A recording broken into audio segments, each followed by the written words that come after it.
The following program is a Town of Colonie television production of the William K. Sanford Town Library. It goes all my life's a circle, sunrise and sundown. The moon rolls through the nighttime till the daybreak comes around. And all my life's a circle, I can't tell you why. Seasons spinning round again, the years keep rolling. Top of the day. I'm Joe Doolittle, and this is Story by Story. Celebrating the human spirit. I'm Kate Dudding. And we're kind of storytelling partners. We often describe ourselves as being married to other people. Oh yeah, we're both married, but to other people.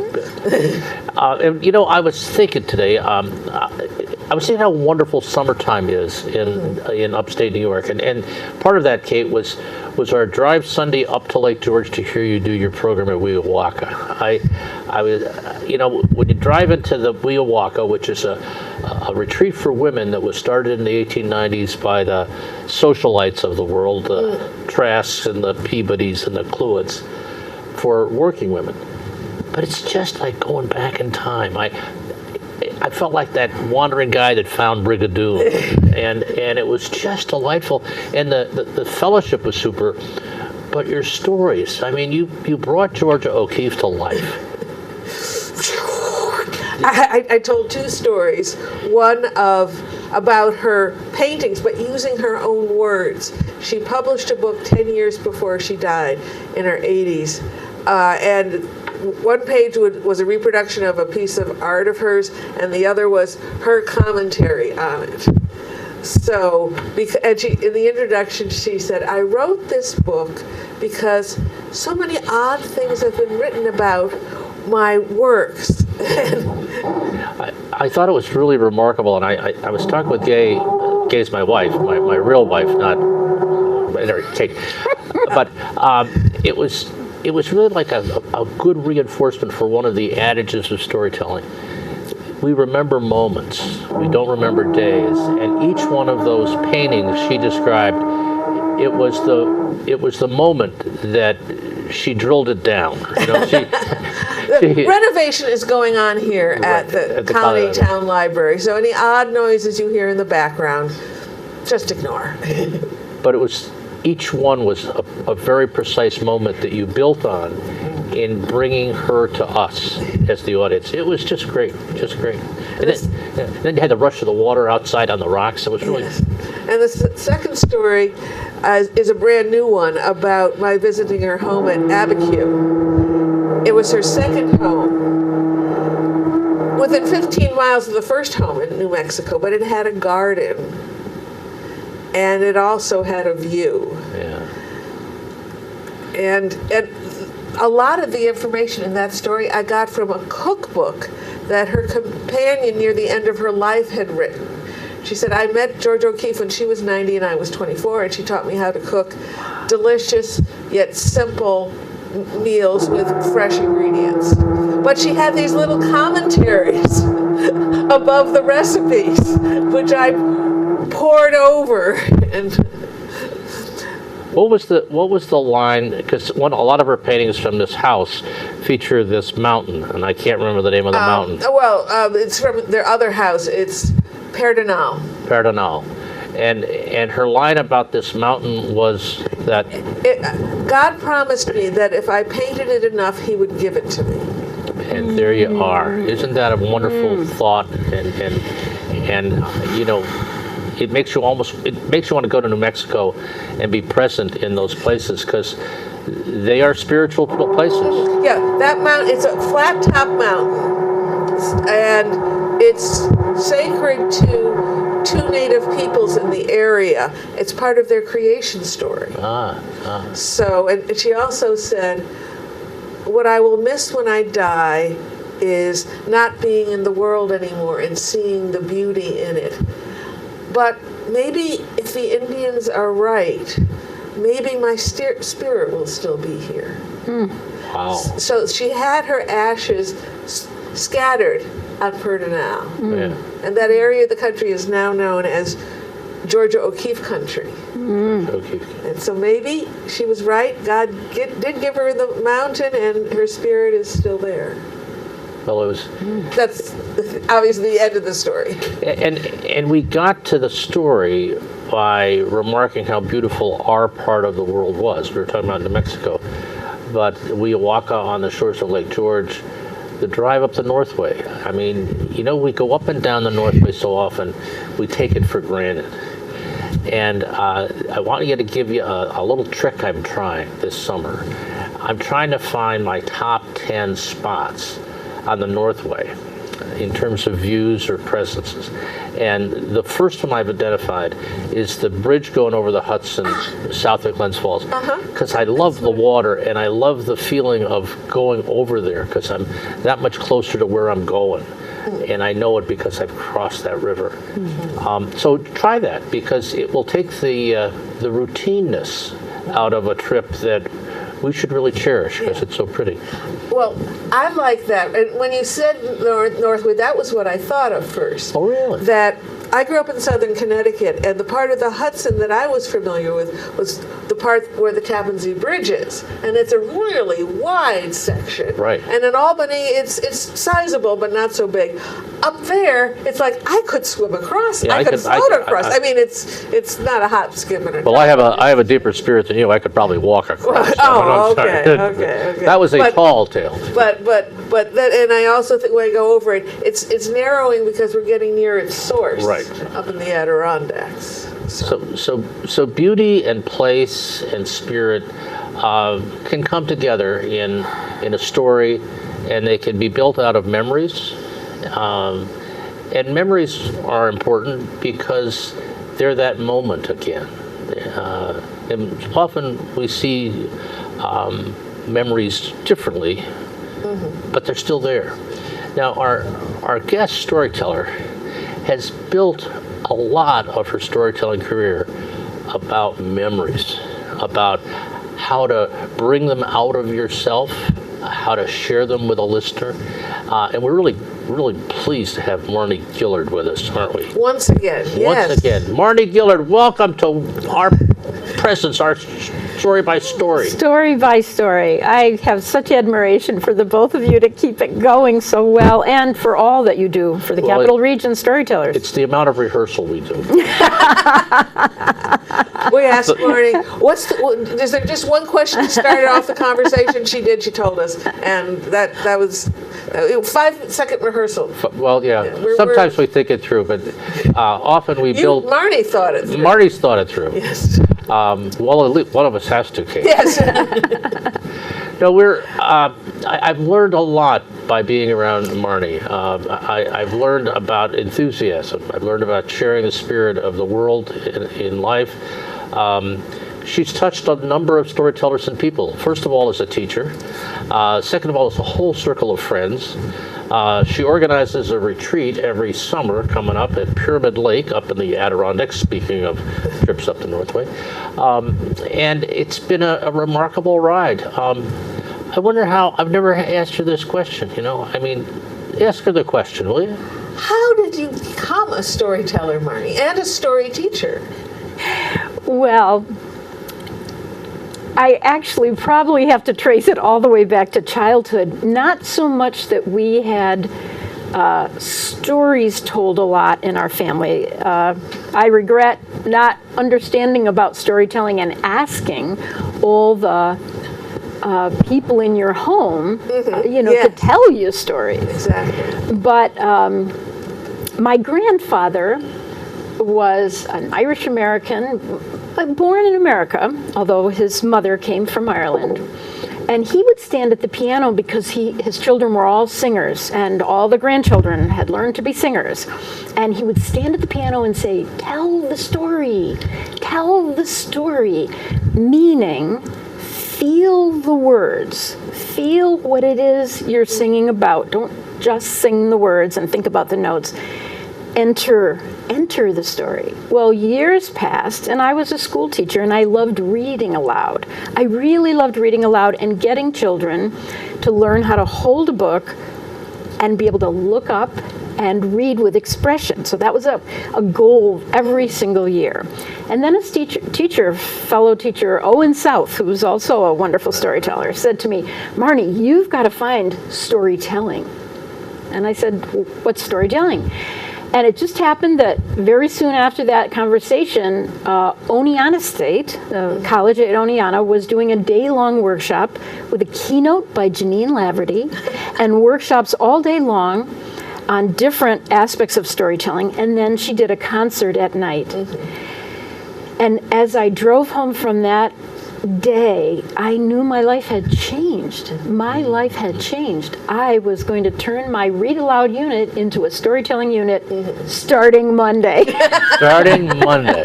And the students and I, my middle schoolers in Niskayuna, would learn together the art of storytelling. And we did, and eventually I wrote a whole book about that, Storyteller, Story Teacher. Do you have a copy with you? Well, I have a used copy. I have a used copy too. Yes. Because it's not in print anymore. It had 12 good years. Adolescence is where my daughter, storyteller, story teacher, is right now, in adolescence. But you have to go to Amazon and get it used, which is what I do now too. And I buy. It won an Ann Izzard Storytelling Choice Award, which was such a thrill for me when I got that award and got to go downstate and have a big library group give me and other people. But what I'd love to tell about is the very first time after that day-long conference when I went to a new story group that had just recently started at the Scotia Library called the Story Circle. Not sure it was of the Capital Region at that point yet, but definitely Story Circle. And I went to a little upstairs room in the Scotia Library. I'll never forget it. It's just so cozy and quiet, and there were probably 7 or 8 people from the area that already called themselves storytellers, and I thought, well, I'll just go and listen. But Janine Laverty, who'd been that keynote speaker and concert giver, really, just weeks before in Oneonta, she was telling, other people were telling, and finally, everybody had told except me. And I was only there to listen, which is something we all know if you give workshops. Oh, no, I just came to listen. But she said to me, well, we still have time, so why don't you tell us something that you read every year to your students? And I said, well, I'm in middle school, so I don't tend to read alouds quite in the same way, or don't have favorites that I would read every year. Although there's a poem I know, a long narrative poem, and I don't know it by heart, called The Mountain Whippoorwill by Stephen Vincent Benet. And Janine said, well, is it a story? Does it tell a story? I said, oh, yes, it very much tells a story about a boy who went to a fiddling contest down in Georgia. She said, all right, go back to the beginning. How do you see the boy in the beginning of the story? What's he like? What happens when he goes to the fiddling contest? And I'll tell you, my stomach was in knots. I said, oh, Stephen Vincent Benet would roll over in his grave to think that I'm just going to tell it like a story. She said, oh, I think his spirit would love you telling it like a story, because it was a story. So I began. And I won't do the whole poem for you now, although I've gone back and committed most of it to memory. But I had to enter the story in a way I never had, though my students and I had for years read it aloud. There were solo voices and dark voices and light voices. But I had to say, up in the mountains, and I did remember the beginning, it's lonesome all the time. Soft wind slewing through the sweet potato vine. Up in the mountains, it's lonesome for a child. Whippoorwills a-callin' when the sap runs wild. Up in the mountains in the fog, why everything's as lazy as an old hound dog. And then I couldn't remember the words anymore. And I was so terrified. But she just looked at me like, go ahead. Just tell us the story. She didn't say a word. She just like encouraged me.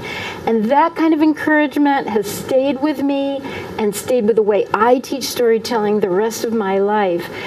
What I did was I had to picture the boy getting to the big fair in Georgia where he slapped a silver dollar and said, there's my calling card, and anyone that licks me will have to fiddle hard. And I knew that line. I loved that line. But then I had to go back into seeing the big fiddlers laughing, slapping their knees, somebody saying, there's one dead dollar. And find my way through the boy losing his confidence as he saw fiddler after fiddler get tons of applause. And he said to himself, whippoorwill, that was what he called his fiddle, you can sing no more. And he thought about just getting up and leaving. But he said, nah, I was alone where I was raised, and this audience isn't going to get me fazed. And he stepped in and he picked up his fiddle and he thought about the squirrels in the mountains where he'd grown up, those images, the memories, you know. He thought about God lying sleeping in his big white beard, you know, his image. And then he went through actually country images and Bible images and so many things, and that's the way he played. And I could do that part pretty well.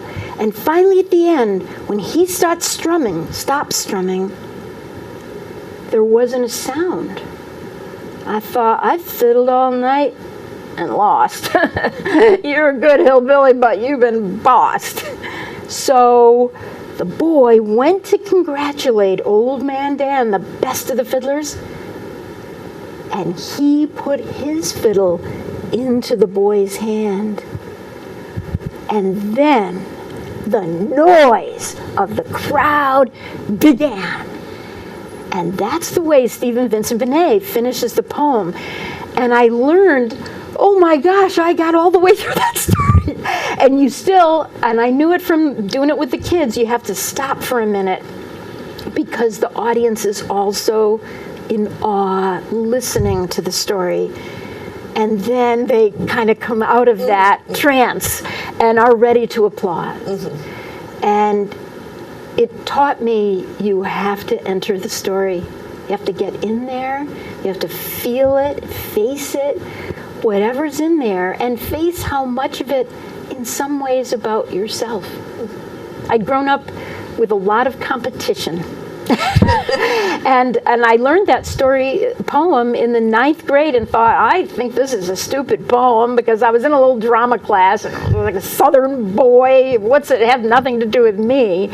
But of course, I'd been teaching it for about 10 years to my students, and I realized how much it had to do with me. That's my story. Oh, man. And you kind of got pushed into that story. Oh, yes. Well, pushed and pulled and... Pushed, nudged, lured, and I do remember Janine's face to this day, just hang in there, we're with you. And everybody, I looked around, people were with me. Mm-hmm. And it was so much like the fiddler, really, of just entering the song, the fiddle, the newbie in the... Absolutely, the newbie himself. I mean, he was a good fiddler. He knew he was a good fiddler. Right. But not in a world of staged fiddling, the way storytelling can be staged and your heart can pound, depending on the concert or whatever. Yeah, I found that storytellers are the best listeners. Oh, and yes. you know, people go, "Oh, I don't want to tell in front of storytellers." I go, "No," and even if you make a mistake, they are with you, and they've made that mistake, and they will know that you know that really wasn't the best word, but that doesn't matter. That doesn't matter. They know that you're creating something, and sharing it with all your heart. Oh, there's no question about it. And one time, this is a small little anecdote, I was at a big outdoor concert, and it was hot. It was really, really hot. And there was a famous storyteller in the audience that I was trying to impress. And I had kind of committed to myself that this was a story I'd known since I was a very little girl. And I wanted to find a new layer of meaning in it.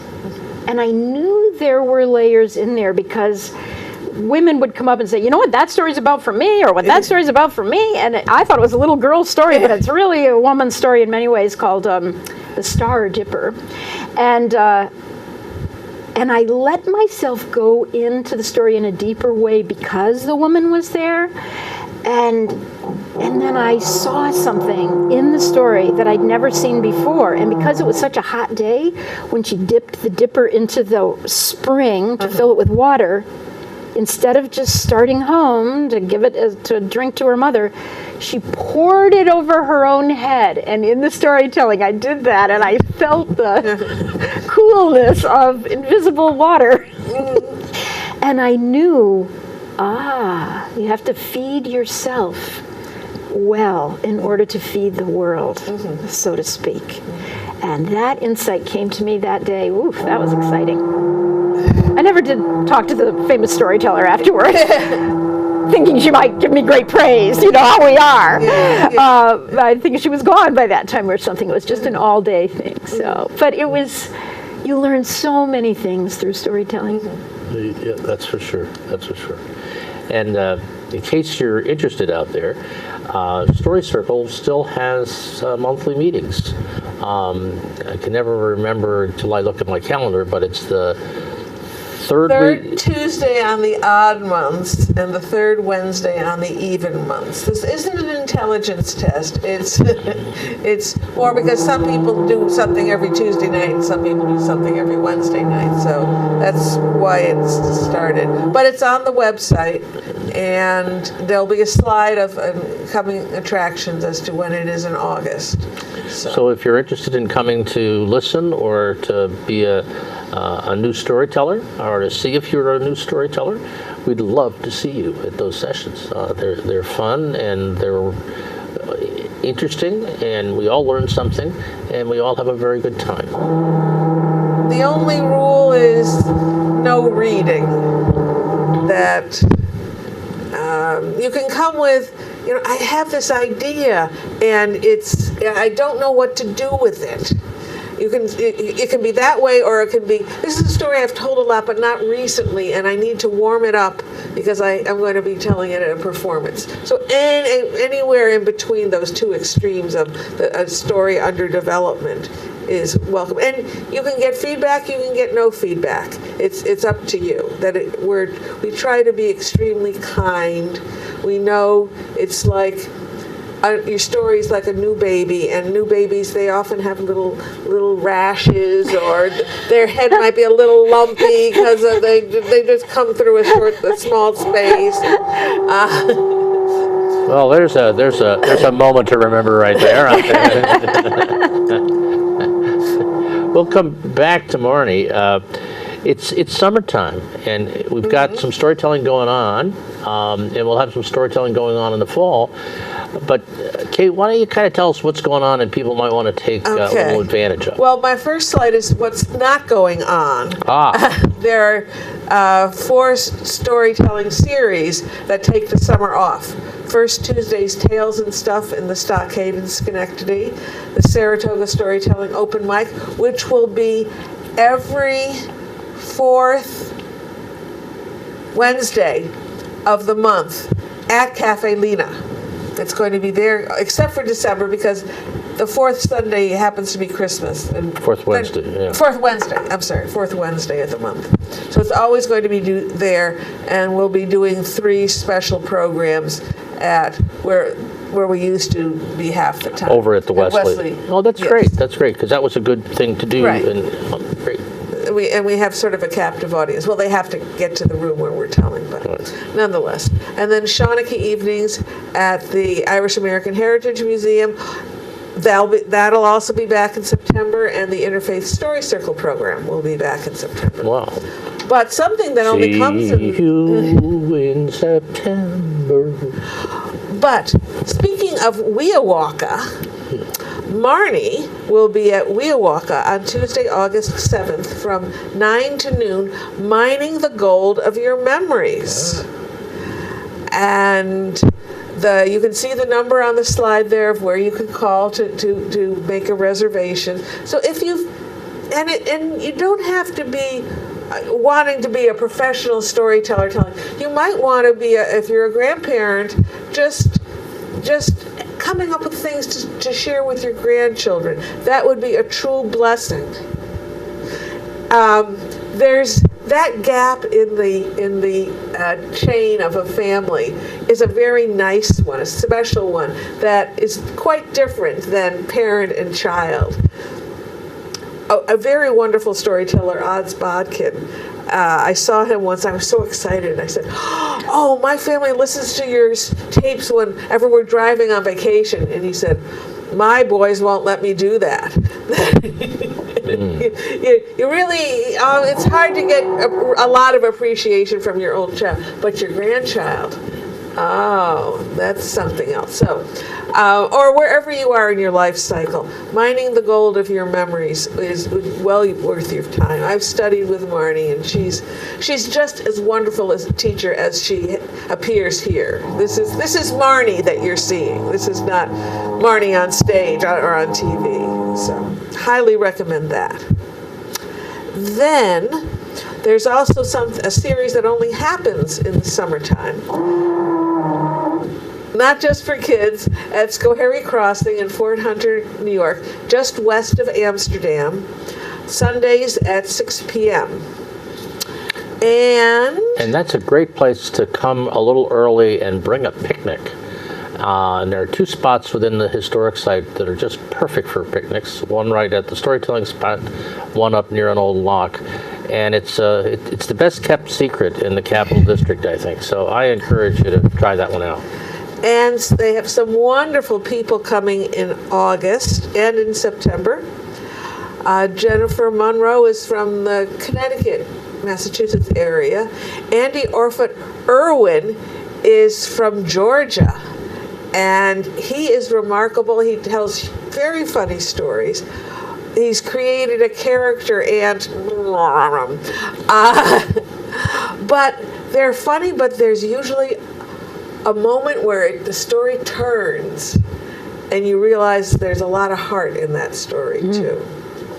And our own Nancy Marie Payne will be there, and on the 19th and on the 26th, finishing off August, is Anne Shimojima, a wonderful storyteller from the Chicago area, and her parents were interned during the World War II.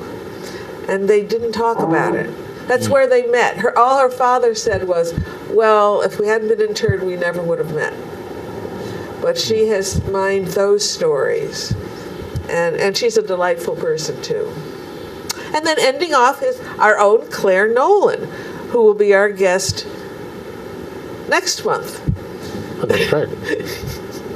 We're taping in July for our August show. So we tape with Claire Nolan in August for our September show. We're sort of traveling through time. Right. Yeah. Brigadoon and all that. No, it's something like that. Anyways, our next Story Circle meeting will be at the Pine Hills Branch Library in Albany on August the 15th, Wednesday. And then I will, Joe, you have something on the 25th. Yeah, Kent Bushman and Joe Peck and I are part of the Schoharie River Center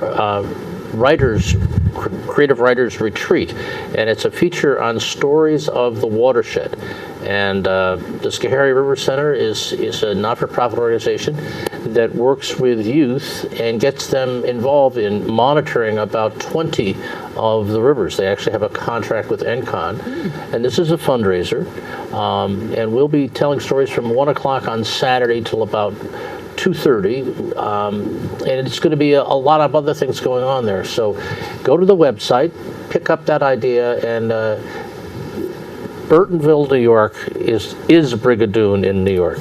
You couldn't find it if you went looking for it. You have to try, and it's a great place, and you're right along the creek, and you'll be with some really wonderful folks. So there you go. Thank you. And then, a few days later, I will be back at Weowaka. They have, in addition, Georgia O'Keeffe Week, which was in July. They have a women's lecture series every Tuesday night, starting in July and August. And I will be finishing that series telling stories about women who made a difference. And I'm calling it part 2 because I told stories of women who made a difference last year, but these are different women. A young woman involved in the civil rights movement, a very experienced pilot who desperately wanted to become an astronaut, Mary Martin, and then stories of a very young woman, 11-year-old, and a 25-year-old who made a difference.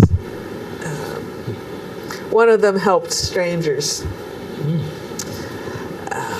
And the other one helped birds who were mucked up from an oil spill. So that'll be Tuesday, August 28th at 7 p.m.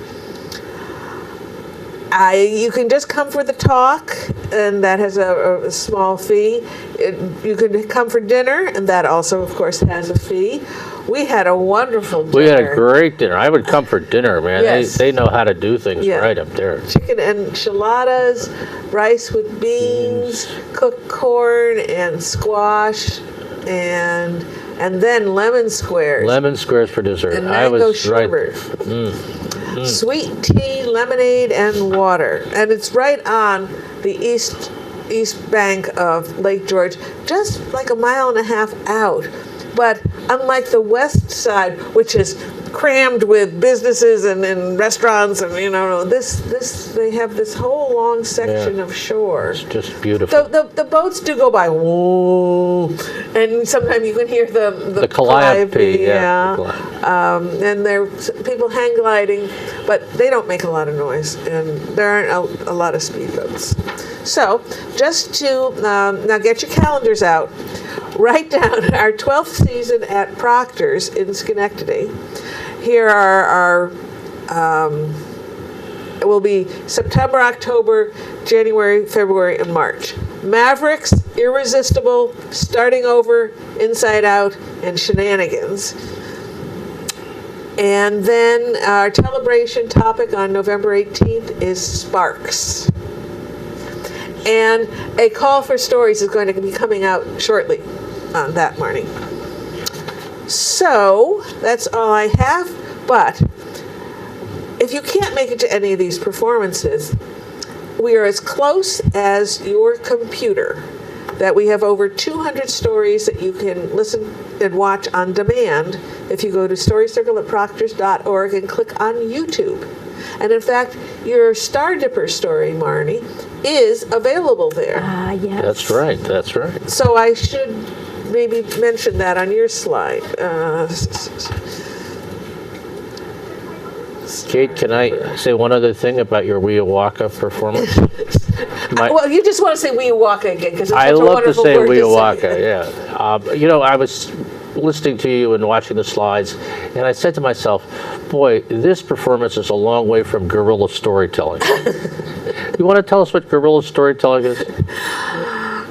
I lurk when I'm in an art museum. I lurk next to a painting that I have a story about. And I lurk over to the side, and I watch people come and absorb the painting. And just as they're starting to move, I go, "Excuse me, I have a quick story about this painting. Would you like to hear it?" And they almost invariably go, "Okay." And so then I launch into, like Monet once said, "I wish I had been born blind, and then could suddenly see. And then I could just paint the colors I see in front of me and not be distracted by the objects." Whoa. And I'm standing right next to one of the paintings he painted using that idea. I love finding out what the painters, what they were trying to accomplish. I had to have her share that story because I have never done that yet. But I'm certain to, there's an exhibit up at the Hyde on Rockwell, Kent, of scenes from the Adirondacks. And I think I'm going to brief up on that, and I'm going to do a little guerrilla storytelling. It's just to see how it goes. And with thoughts of gorillas in my mind. Well, you do guerrilla story. You do guerrilla story your way, and I'll do guerrilla story my way. Just gorilla has. Now, Marni Gillard has nothing to do with a gorilla, but she has a lot to do. As far as we know. But she has a lot to do with storytelling and with memories. And, we talked about when you started, and you've done so many wonderful things for storytelling.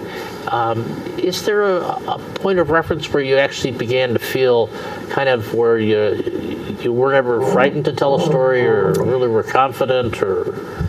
Well, yes. Oh, really? But I did get ambushed, which is the kind of guerrilla activity you're talking about.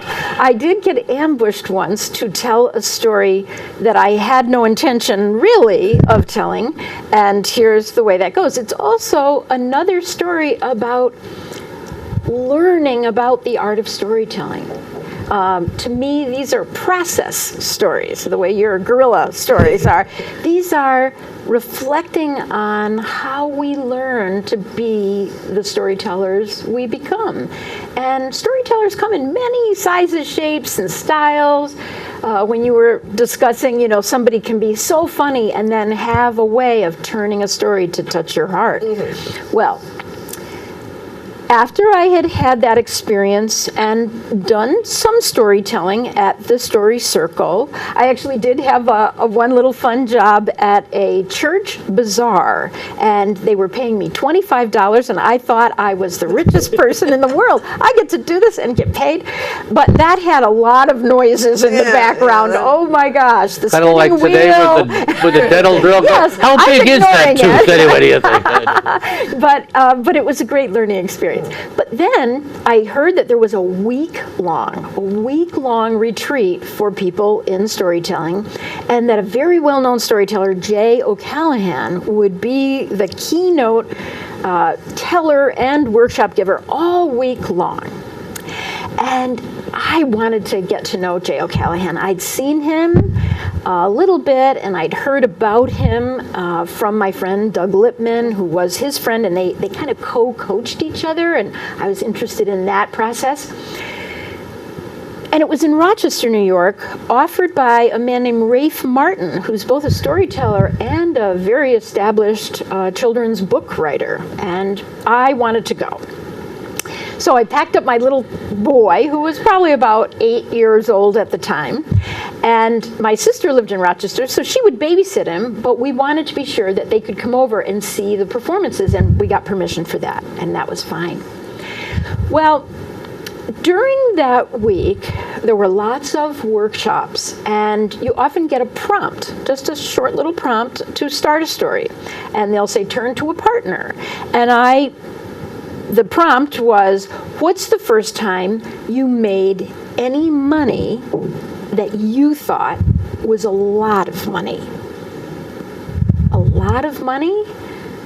Well, I could go for my first paycheck as a teacher, but no, another memory pushed its way through of when I was in the 4th grade, and the junior choir director in our church, who was also our music teacher in school, had asked me after choir practice one night, would you come at 7 in the morning and sing the Mass for the young priest, and then stay for 7:30 and sing the Mass for the pastor, and then I'll take you home to my house, and I'll get you some breakfast and get you back to school, Catholic school. It was Holy Family School in Fulton, New York, and we'll get you to school on time at 9 o'clock. I was like, oh, yeah, that would be great. So that was a memory, but the thing about the money was that right when I finished that first morning, the organist took me down into the church sacristy, a place where really just the priest and the altar boys would go. I thought she must have had a dispensation from the Pope or something for women to go in at that time. We're talking about 1961. And we walked in, and the priest said, "Oh, my pearl of a girl," which was a nickname that he had for me because my real name is Marguerite, and in his mind that was a word that meant pearl. So he said, "I've got some insurance for you." And he gave me a $5 bill, brand new from the bank, really crisp, and said, "But that's not just for today, that's so you'll keep coming." And I went home the happiest girl that day. I just felt smart, and it was great. And that $5 felt like the most money I had ever made. I think in our house we might have gotten a quarter for doing chores or things like that, but that $5 felt like a lot. So that was my story that I told in the workshop. But the week finished, and we'd had such wonderful performances by Jay, these long stories that he would write and enter the characters. I just learned so many things. And we'd even had a big workshop where everybody who wanted to could just stand up quick and tell a story about the 4th of July, because it had been the 4th of July weekend. And I had told a little story about my family celebrating the not 1776, but 1976, something like that. Some kind of big party we'd had with a cake that looked like a flag, and my aunts all sang barbershop quartet harmony, "This is my country." So I had told that little story just very casually. But then, the end of the week, Rafe Martin stood in front of the last gathering of all the storytellers who had come, and there were a good 50, 60 people, I think.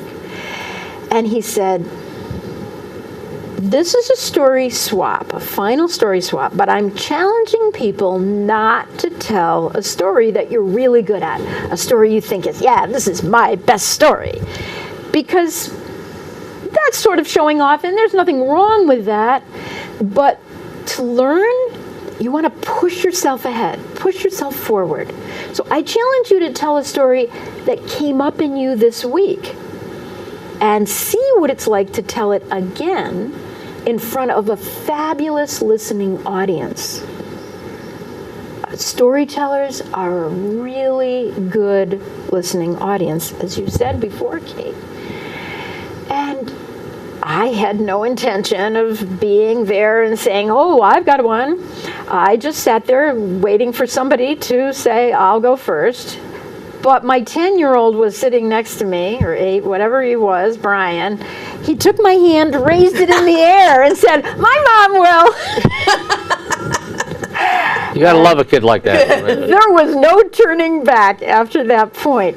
So I walked up on stage, and I started, and I basically took myself through the story as I had told it in the workshop, just a few minutes, and how the money was the thing that the story was about. But when I was on the stage, and I'm looking both at my son, my sister, several other tellers that I know well, I suddenly found myself saying, "And boy, I went to the teacher's house for breakfast, and wow, we had this and this." And then next thing I know, I'm at school, and I feel like the smartest girl in the class. I'm raising my hand for every answer, even if I don't know it, just feeling like the right thing will come out my mouth. I was so high from being acknowledged that I had done well. And then in my classroom, my 4th grade classroom, there was a knock at our door. And part of my brain is telling the story. And part of my brain is saying, "Where is this story going, Marni? You are past the most important thing, which was the money. So what's going to be the most important thing in this version of it?" And then suddenly I knew it was the knock at the door and the young priest, who was a very strict man, very different from the jolly old, "Oh, my pearl of a girl" pastor. And he walked into our classroom, but I was still so high. I thought, he probably wants to call me out in the hall and give me some more compliments. 9 years old. I can't wait. And sure enough, he didn't look at me, but he spoke to the nun who was our teacher, and then he left. And then the teacher looked at me and said, Marguerite, Father would like to speak with you out in the hall. And something about the tone in her voice told me it wasn't necessarily going to be a compliment. But I stood up, and my friends are all going, tell us what he says, tell us what he says. And I'm like, hush, hush. And I walk out the door, and I look up. He was a very tall man in a long black cape. We often called him Dracula because of that cape. But I was there to talk with him. And I said, good morning, Father.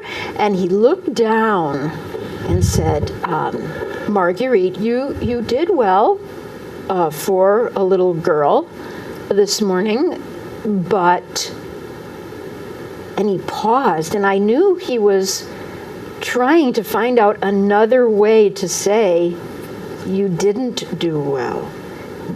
And what he said was, but your voice as a child, it's simply not ripe yet. You know, like how apples get ripe, and that's when they're ready. And I knew about apples because we had an apple tree, and I knew about rotten apples, but there was nothing that was going to come out my mouth. I just kept looking at him. And he said, I want you to tell the organist you're not going to do this anymore. It was very inappropriate of her to ask a child to do this. She needs to get an adult, and there are many adult choir members that could do this.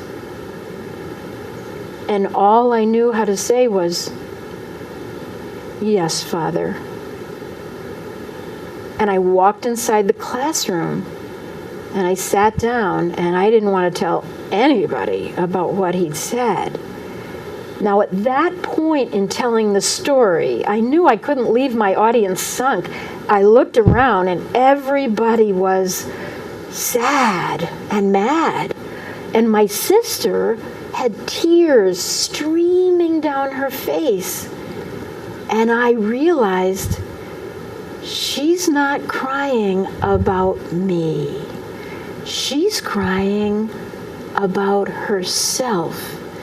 And times that someone has told her, she's a very good singer, that she wasn't good enough. And I just wrapped it up by saying, so I waited till I got home, and when my mom said, well, how did it go? I burst into tears, finally, tears that I had held inside all day long, because my brothers told me when I was young, don't be a crybaby in school. And I cried, and she said, all right, I will handle this.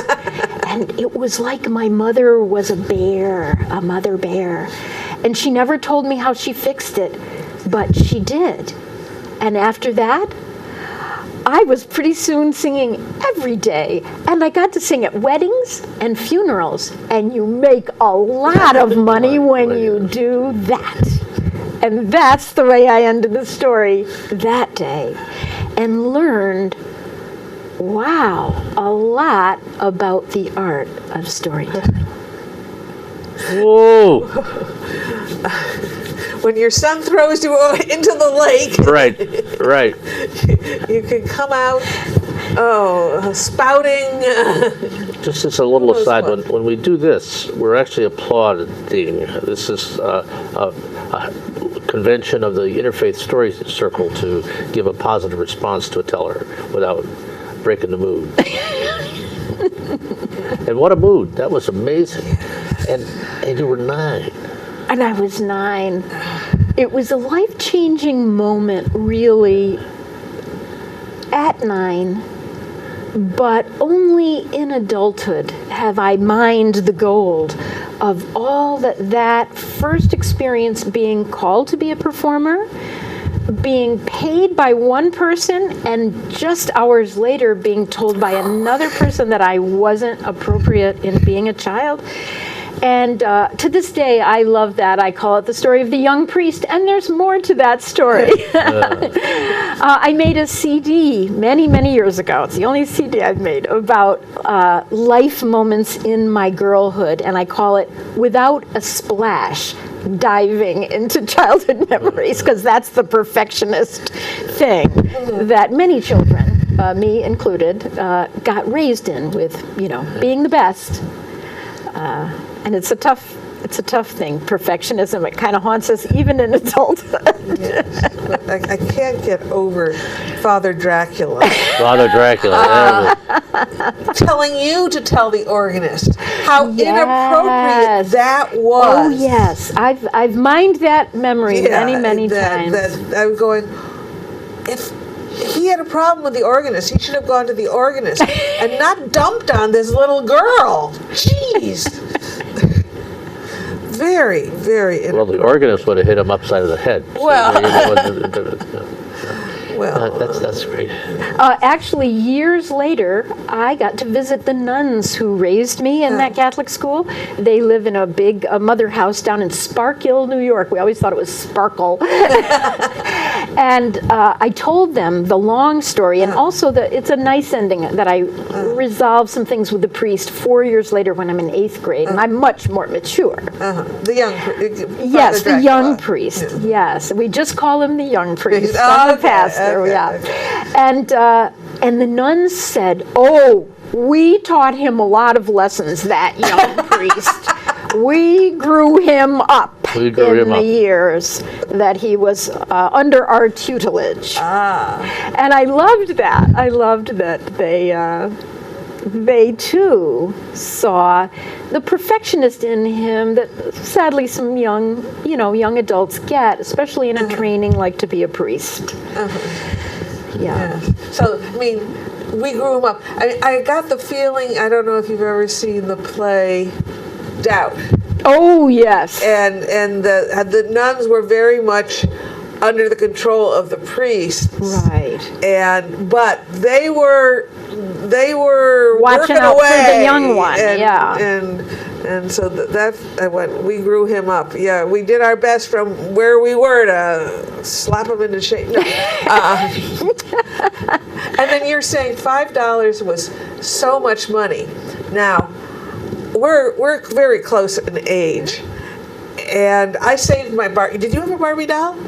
No, I never had a Barbie doll, nor wanted one. I was not a girl looking at figures. Barbie was a figure doll, and I was not into that. Okay, well, I had a Barbie doll, a real Barbie doll, not a knockoff. But I only had one real Barbie doll outfit, the one that she had come in.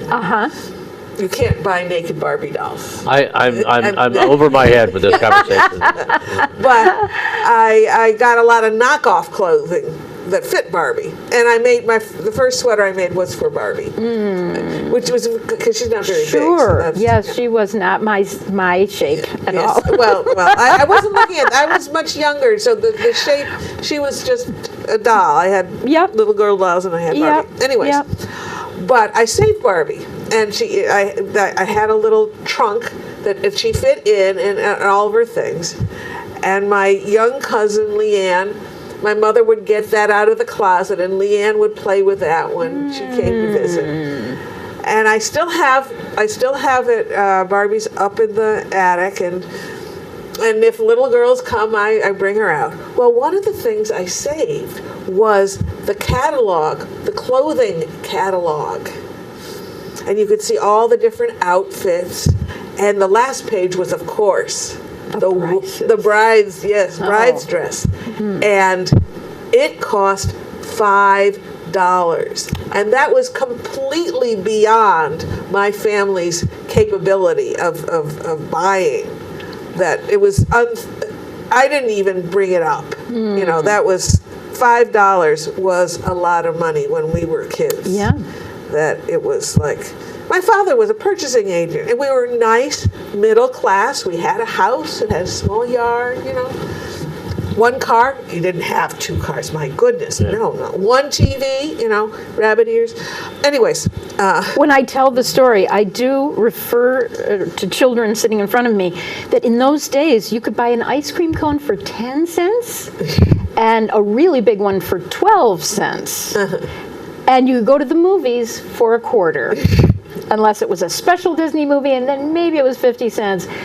And they just can't believe it. It must be the dark ages, Yes. And the candy bars were this big. A Hershey's bar was this big and cost a nickel.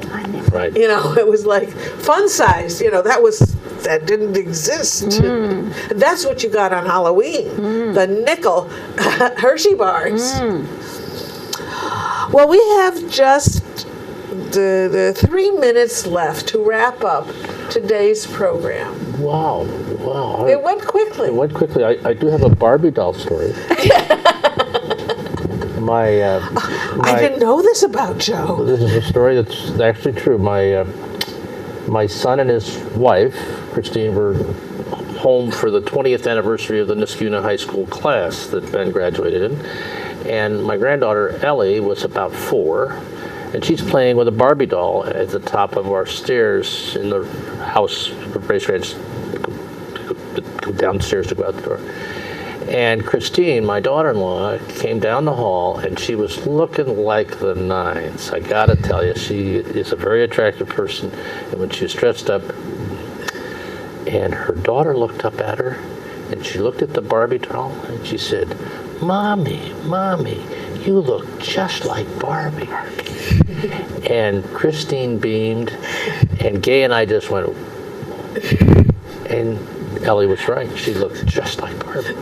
That was the best compliment. And I was going to say, in her world. in one other conversation somewhat later in life, as she approached her teen years, Ellie described her mother as the crusher of her dreams. So things change. Things change. They still get along, but every once in a while there's a flare. So your granddaughter also has a way with words.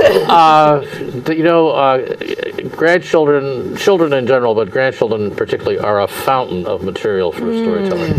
I'm blessed, and the older they get, the better it gets.